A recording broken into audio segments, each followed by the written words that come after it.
আসসালামু আলাইকুম রহমতুল্লাহি ওবরকাতুহু।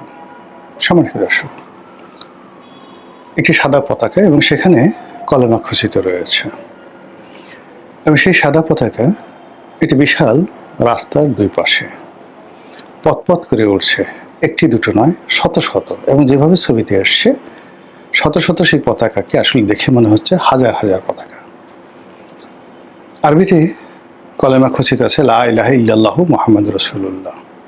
হয়তো আরও কিছু আছে যারা আরবি জানেন, তারা ভালো বলতে পারবেন। দূর থেকে আমি সেই পতাকাগুলো দেখেছি এবং প্রথমে দেখার পর আমার কাছে মনে হয়েছে এটা সম্ভবত এআই নির্মিত, কিন্তু দেশের মূল ধারার গণমাধ্যমগুলো যখন বললো যে না, এরকম একটা দৃশ্য আসলে আছে বা তৈরি হয়েছে, সেটা হলো টেকনাফের একটি রাস্তায় কে বা কারা এই পতাকাগুলো টানিয়েছেন। এবং এই বিষয়টি এখন আন্তর্জাতিক মিডিয়াতে বলা হচ্ছে যে বাংলাদেশে আইএসের তৎপরতা আছে, জঙ্গি সংগঠনের তৎপরতা আছে এবং তারা এই ধরনের পতাকা প্রদর্শন করে এই গেল বাংলাদেশ এবং এই বর্তমান সরকার এদের খপ্পরে পড়েছে। ইউনূস সরকার যে কাজগুলো করেছে, তার জমানাতে যে উগ্রবাদ চালু হয়েছে এবং সেই উগ্রবাদ তিনি নিয়ন্ত্রণ করতে না পারার কারণে আমেরিকা তার উপর থেকে আশীর্বাদ সরিয়ে নিয়েছে। তো কাজেই বর্তমান সরকার যে ক্ষমতায় এসে সেই ইউনূস সরকারের জমানাতে যে উগ্রবাদ চালু হয়েছিল সেটা আরও ব্যাপক আকার ধারণ করেছে। এর কারণ হলো ইউনূস জমানাতে এরকম কোনো একটা রাস্তা কলেমা খচিত পতাকা দ্বারা সেই যাকে বলা হয় এইভাবে মানে সজ্জিত হয়নি। তো এটাকে পশ্চিমা মিডিয়া টেক ওভার করেছে, ইসরায়েল টেক ওভার করেছে, মোসাদ টেক ওভার করেছে এবং তারা বলার চেষ্টা করছে বাংলাদেশে হামাস আছে, হামাসের ট্রেনিং কেন্দ্র আছে, আরও অনেক কিছু। তো প্রথম দিকে এটা নিয়ে আমরা আসলে কেউ গা করিনি, কথাও বলিনি, বিকজ বিষয়টি খুব সেন্সিটিভ। এখানে হলো যে এই যারা উগ্রবাদী, এদের ধৈর্য একেবারে কম।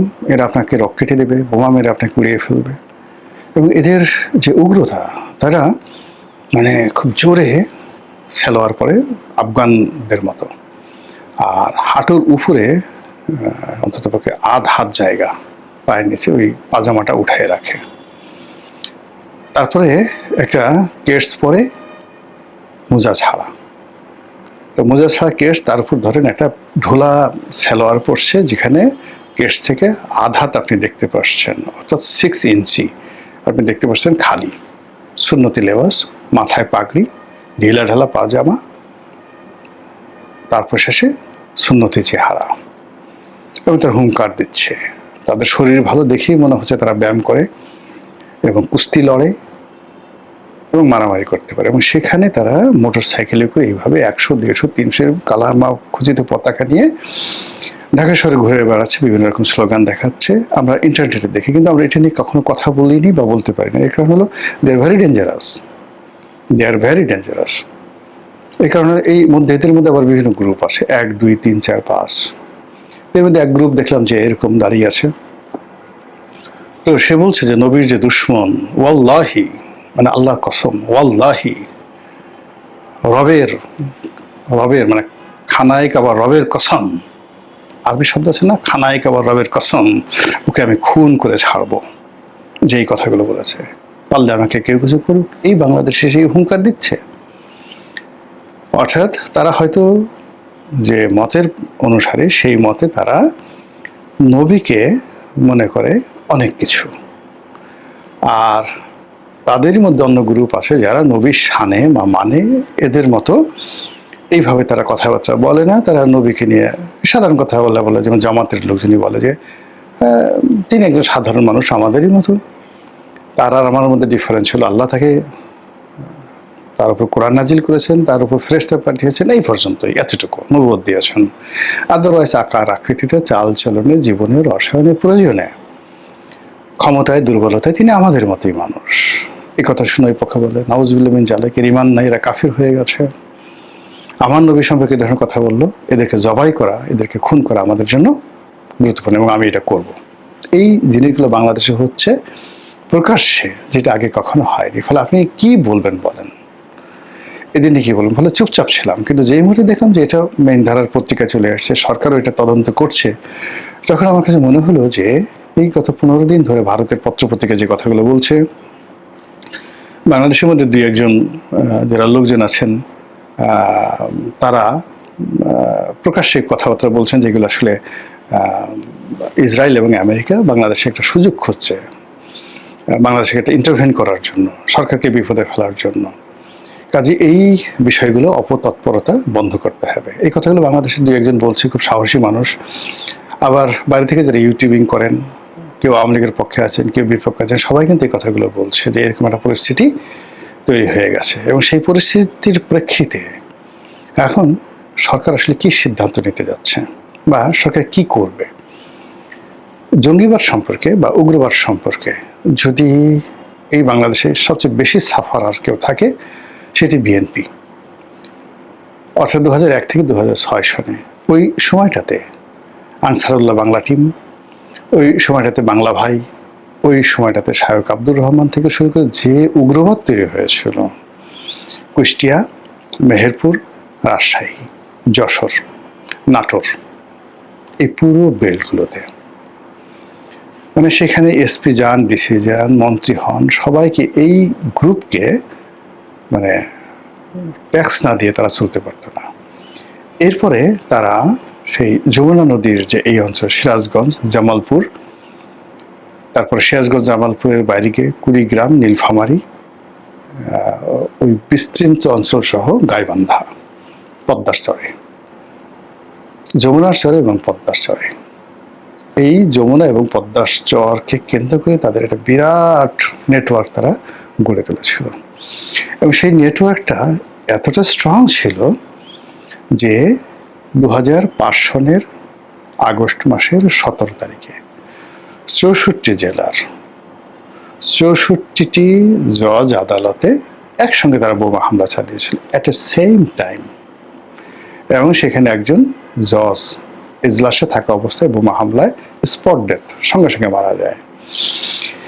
এবং এই মর্মান্তিক ঘটনা যখন ঘটে তখন বেগম জিয়া চীন সফরে ছিলেন এবং তিনি তড়িঘড়ি করে এই চীন সফর থেকে ফিরে আসতে বাধ্য হন। এটা ছিল 2005 সনের ঘটনা, আগস্ট মাসের 17 তারিখ। আবার 2004 সনের 21শে আগস্ট তারিখে আওয়ামী লীগের জনসভাতে যে গ্রেনেড হামলা হলো, সেই গ্রেনেড হামলার পেছনে এই গ্রুপটির সক্রিয় অংশগ্রহণ আছে, এটা ওপেন সিক্রেট। এখন তার পিছনে ওই সময় রাষ্ট্রীয় বাহিনী থাকুক, বিদেশি গোয়েন্দা সংস্থা থাকুক বা অন্য কোনো রাজনৈতিক পক্ষ থাকুক, সেটা সেকেন্ডারি, কিন্তু কাজটা যারা ঘটিয়েছে তারা সরাসরি এই গ্রুপের। এখন সেই গ্রুপটি শেখ হাসিনার জমানাতে 17 বছর ধরে বিভিন্নভাবে সর্বশক্তি নিয়োগ করে আমেরিকা সাহায্য করেছে, FBI সাহায্য করেছে, পেন্টাগন সাহায্য করেছে, সাহায্য করেছে, পুলিশের একটা কাউন্টার টেররিজম সেই ডিপার্টমেন্ট হয়েছে। সব মিলিয়ে বহু অন্যায় হয়েছে, বহু জুলুম হয়েছে, অনেক নিরীহ মানুষ যাকে বলা হয় সাফারার হয়েছেন। কিন্তু তার সঙ্গে সঙ্গে এই জঙ্গিবাদের যে গ্রুপটি ছিল, সেই গ্রুপটি যাদের কারণে মূলত বিএনপির পতন হয়। আদারওয়াইজ ধরেন বিচারপতি KM হাসানের বয়স বাড়ানো, তত্ত্বাবধায়ক সরকারের প্রধান হিসেবে তাকে নিয়োগ দেওয়া করানো, এটা কোনো অভিযোগই না। এবং বাংলাদেশের সুপ্রিম কোর্টের ইতিহাসে মানে উনি যদি বিএনপির মানে একটা জিনিস হলে কি শোনেন, বিবেক এমন একটা ব্যাপার, আপনি বিবেকবান মানুষকে নিজের ছেলে হোক, সন্তান হোক, স্ত্রী হোক, স্বামী হোক, সে যদি বিবেকহীন হয়, সে আপনার জন্য যতটা না মানে নিরাপদ, তার চেয়ে 1000 গুণ নিরাপদ আপনার শত্রু, একেবারে ঘোরতর শত্রু, যার সাথে আপনার সবচেয়ে বিরোধ, সে যদি শিক্ষিত, মার্জিত, বিবেকবান হন, তার কাছে আপনি নিরাপদ। বিপদে গেলে আপনি আপনার শত্রুর ঘরে নিরাপদ হবেন, কিন্তু অন্য সময়, সুখের সময় আপনার নিজের সন্তান আপনাকে গলা টিপে মেরে ফেলবে যদি সে বিবেকহীন হয়ে পড়ে। তো যে বিবেক আছে, সে যে দলই করুক না কেন, যেখানেই থাকুক না কেন, তার কাছে আপনি অনেক আশা করতে পারেন। KM হাসান ছিলেন একজন মার্জিত ভদ্রলোক, বিবেকবান এবং ওয়ান অফ দ্য ফাইনেস্ট জাজ বা justice ever we have seen in the judiciary. আমাদের এই জুডিশিয়ারিতে স্বাধীন বাংলাদেশে KM হাসানের মতো খুব অল্প লোক ছিলেন এত জানাশোনা, ভদ্র, নম্র এবং বিবেকবান। বিএনপি করতেন, ছাত্রদল করতেন, ডাজ নট ম্যাটার, কিন্তু তার হাতে সেই নির্বাচন বা ক্ষমতা এতটা নিরাপদ থাকতো, যেটি শেখ হাসিনা মনোনীত যারা লোকজন ছিল, তার সিইসি বা তার তত্ত্বাবধায়ক সরকারের প্রধান বা তার যা কিছু আছে, তিনি যা কিছু করেছিলেন, তিনিও তো তার জামানাতে লতিফুর রহমান সাহেবকে নিয়েছিলেন, তার সর্বনাশ হয়নি। তো এরকম অবস্থায় বিবেকবান মানুষ, তো ওই কারণে আসলে বিএনপির পতন হয় না। বিএনপির পতন হয়েছে এই উগ্রবাদের কারণে। বিএনপির পতন হয়েছে, বিএনপির হাতে ক্ষমতা ছিল না এই কারণে। বিএনপির পতন হয়েছে, সারা দুনিয়া মনে করেছে এই সরকারটি একটি উগ্রবাদকে প্রশ্রয় দেয়। ঠিক সেই সমস্যাটা আবার এই সরকারের 4 বর্ষের মাথায়, মানে 5 বছর ধরে বিএনপি যে দুর্নাম বদনাম হয়েছিল, ঠিক সেম এই উগ্রবাদের যে ঝামেলাটা, বদনামটা আবার নতুন করে জেঁকে বসেছে সরকারের উপরে। কারণ এই যে এখন যে দৃশ্যগুলো দেখছেন, এই দৃশ্যগুলো 2001, 2, 3, 4 সালে ছিল না। কাজে সরকার একটু দেরিতে হলেও এটাকে কগনিজেন্সে নিয়েছে, তদন্ত করার সিদ্ধান্ত নিয়েছে। যদি সরকার সফল হয়, আমরা অনাহত কতগুলো পশ্চিমা যে প্রোপাগান্ডা, আমেরিকা কিছু হলেই একটা স্ট্রাইক দিয়ে বসে। আপনি যে যারা ফেসবুক চালান, গুগল চালান, আপনি দেখেন যে কিছু হলেই একটু পান থেকে চুন খসলে স্ট্রাইক। ওদের কথার মতো এই শব্দ উচ্চারণ করা যাবে না, সঙ্গে সঙ্গে অটো স্ট্রাইক। আমেরিকার পুরো সিস্টেমটা এরকম যে যেখানে এরকম পতাকা আছে, জঙ্গি আছে, সেখানে নিষেধাজ্ঞা দিয়ে দাও, তাদেরকে এই কাজ করতে পারবে না। এবং এইরকম একটা নিষেধাজ্ঞার কারণে দেখেন শেখ হাসিনার পতন কোথায় চলে আসলো। র্যাবের উপর নিষেধাজ্ঞা দিল, কিছু মানুষের উপর নিষেধাজ্ঞা দিল, সরকার শেষ।